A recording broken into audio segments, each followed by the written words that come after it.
Hey, my name is Heath Branham, and I'm a product manager here on the Infor OS team. Today I want to show you how you can use Infor OS applications, such as IoT and Coleman, to solve predictive maintenance scenarios. Infor's IoT application is powerful because we can contextualize the data coming from our IoT sensors. In the example that we'll be looking at today, we're going to use IoT sensors to capture data and store that data into the Infor data lake. Then we'll apply rules to this data and evaluate it against a machine learning model inside of Coleman to take an action within one of our ERP applications. We'll then publish a notification that this action has been taken. So let's take a look at a use case. In this predictive maintenance scenario, data was collected from gas and steam turbines at a power plant set to work with full load.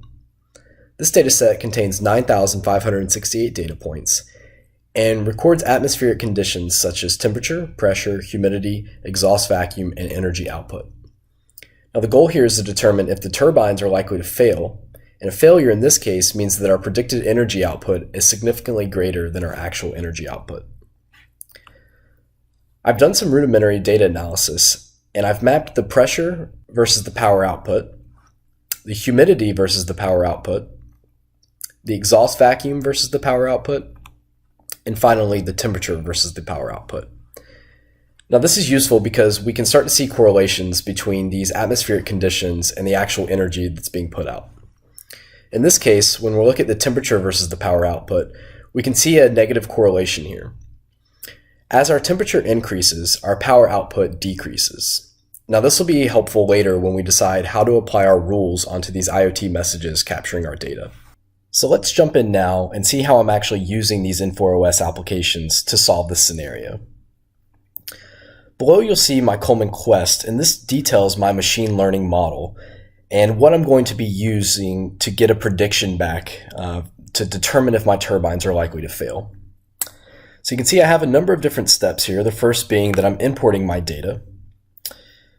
And you can see the information about this data. I can see all of my columns with my different variables in them. And you'll notice here on the last column that I've actually gone ahead and labeled this data set to show me where failure cases lie. So in this case, a failure case is represented by a 1 here in this column.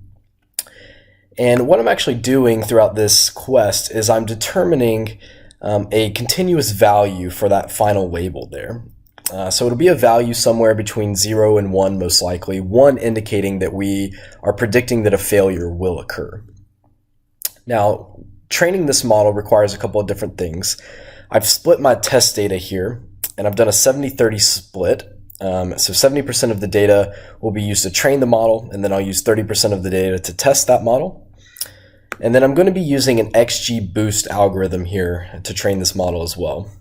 Now, I'm not going to get too much into the details of the XGBoost algorithm, but it is a gradient boosted tree algorithm that's used in supervised learning problems. It's most useful for classification and regression problems, and in this case, we're going to be predicting a continuous value, so we are going to be using a regression objective here. But I have actually created an API endpoint for this Coleman ML model. And I've used this endpoint here inside of a workflow. So what I'm actually going to be doing is as I receive IoT values, I'm going to pass them into Coleman and run a prediction score.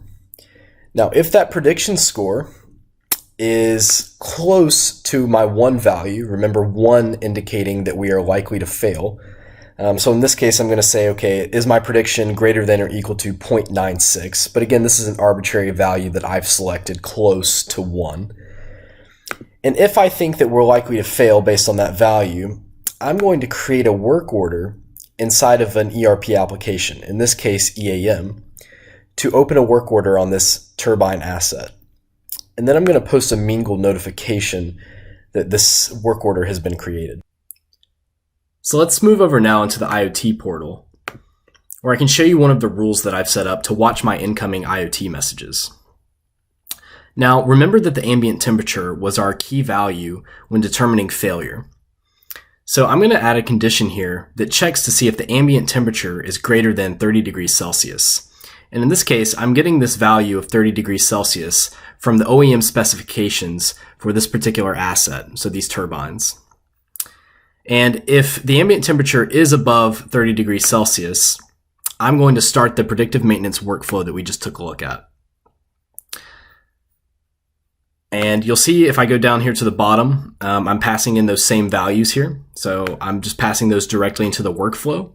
And then again, I'll be passing those values into the Coleman prediction, which will give me a score back and make its way through that workflow. So this is activated. So I'm going to move over now, and let's take a look at Node-RED. Now, Node-RED is a flow-based programming tool where I can simulate my IoT messages coming into my system. So I'll be able to determine how frequently I want to send messages in. And then in the message itself, I'll slowly increase the ambient temperature so that I can simulate the failure of these turbines. Then I'll pass the messages in via an MQTT node into my Infor tenant. So let's go ahead and run this. I'm going to pass messages in every 1 second, just so we reach our failure point a little bit quicker.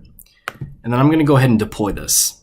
Now when I deploy this, you'll see I'm actually starting to pass messages into my Infor tenant. And I can check on this by just going back into my sensor inside of my Infor IoT portal. And I can actually see the last messages being passed in. So you'll see as I click refresh here, my ambient temperature value is going up and my power output is actually decreasing. So as soon as I hit my threshold for my ambient temperature of about 30, that's when I know that my rule will be kicked off and that my Coleman machine learning model will be run against this message and form a prediction. So we're coming up on 30 and we've just hit it now. So it's going to go through the workflow that we took a look at, and it's going to evaluate this message.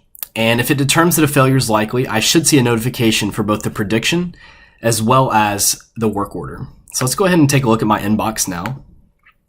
And I do actually see both notifications. So if I click on my prediction score, I can see that it's slightly over 1.02, which I know that means a failure is likely to occur. And then of course I can see that my new work order has been created, meaning that my EAM API has been called successfully. So that's a little bit of how to use Infor OS to solve predictive maintenance scenarios, and I hope you enjoyed it. Thanks.